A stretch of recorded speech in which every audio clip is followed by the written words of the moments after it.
ষষ্ঠ গণবিজ্ঞপ্তির মেধা তালিকা এগিয়ে থাকা প্রার্থীদের তথ্যে প্রতারকের আবেদন। ভিউয়ার্স, যারা ভিডিওটি দেখছেন, বিষয়টি জানতে হলে আপনাকে সম্পূর্ণ ভিডিওটি দেখতে হবে। চলুন আমরা দেখে আসি যে ষষ্ঠ গণবিজ্ঞপ্তিতে যে মেধা তালিকায় এগিয়ে থাকা প্রার্থীদের তথ্যের যে প্রতারকের আবেদনের বিষয়ে আজকের ভিডিও থেকে কি থাকছে। যে বেসরকারি শিক্ষা প্রতিষ্ঠানে শিক্ষক নিয়োগের যে ষষ্ঠ গণবিজ্ঞপ্তির গুরুতর জালিয়াতির অভিযোগ উঠেছে। মেধা তালিকায় এগিয়ে থাকা শত শত প্রার্থীর আবেদন প্রতারক চক্রের সদস্যরা করছেন বলে প্রার্থীরা দাবি করেছেন। শুধু আবেদনই নয়, ফিও পরিশোধ করা হয়েছে। বিষয়টি জানার পর তদন্ত শুরু করেছে বেসরকারি শিক্ষক নিবন্ধন ও প্রত্যয়ন কর্তৃপক্ষ এনটিআরসির একটি সূত্র জানিয়েছে, সংস্থাটির ওয়েবসাইটে লগ ইন করে এই জালিয়াতি করা হয়েছে। আরবি প্রভাষক এবং লাইব্রেরিয়ান পদে ক্ষেত্রে এটি বেশি হয়েছে। বিষয়টি নিয়ে তদন্ত শুরু করেছে এনটিআরসিএ। এই ঘটনায় একজনকে গ্রেপ্তার করা হয়েছে। এ বিষয়ে এনটিআরসির সহকারী পরিচালক ডক্টর এস.এম. আতিয়ার রহমান বলেন, বিষয়টি জানার পর তদন্ত করা হচ্ছে। ভুক্তভোগী শিক্ষকদের ফের আবেদনের সুযোগ বিবেচনাধীন রয়েছে। গত 16 জুন ষষ্ঠ গণবিজ্ঞপ্তি প্রকাশ করে এনটিআরসিএ। 22 জুন থেকে আবেদন শুরু হয়, যা চলবে আগামী 10 জুলাই পর্যন্ত।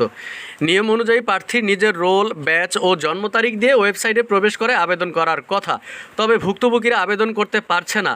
তারা দেখতে পান তাদের ব্যক্তিগত তথ্য ব্যবহার করে অন্য কেউ আবেদন করে ফেলেছে।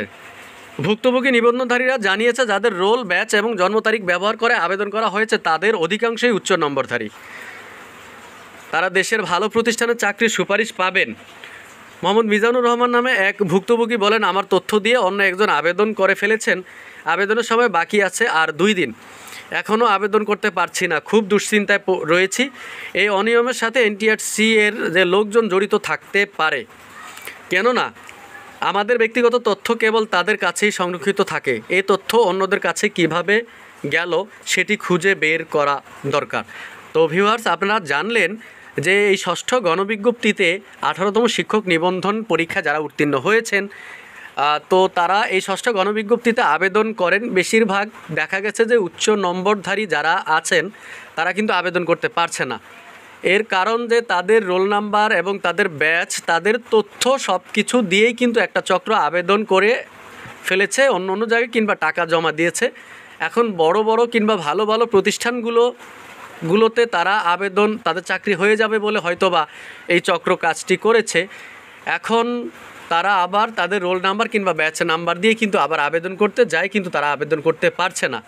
তো ভুক্তভোগী তো বলছেন, আপনারা দেখেছেন যে তিনি সন্দেহ করেছেন যে এনটিআরসি এর কাছেই কিন্তু তাদের তথ্য, তাদের নাম সব কিছুই কিন্তু তাদের কাছে আছে। তাহলে ওই প্রতারক চক্র কিভাবে এই তাদের তথ্যগুলো পেল, এটা হচ্ছে জানার বিষয়। তো আসলে যারা এখনও আবেদন করেননি, খুব দ্রুত আবেদন করে ফেলুন। খুব সাবধানতার সাথে আবেদন করবেন, যেন তাড়াতাড়ি আবেদন করতে গিয়ে আবার কোনো রকমের ভুল ত্রুটি না হয়। তো আশা করি আপনারা ভিডিওটি দেখে বুঝতে পেরেছেন। এরকম সমস্যা যদি কারো হয়, কিংবা আপনারা এখনও আবেদন করতে গিয়ে আপনার কী সমস্যা হয়েছে, আপনি চাইলে কমেন্ট করে আপনার মূল্যবান বক্তব্য আপনি কমেন্টে জানিয়ে দেবেন। তো ভিউয়ার্স, এই ছিল আজকের ভিডিও থেকে। এতক্ষণ চ্যানেলের ভিডিও দেখার জন্য আপনাকে অসংখ্য ধন্যবাদ। আল্লাহ হাফেজ।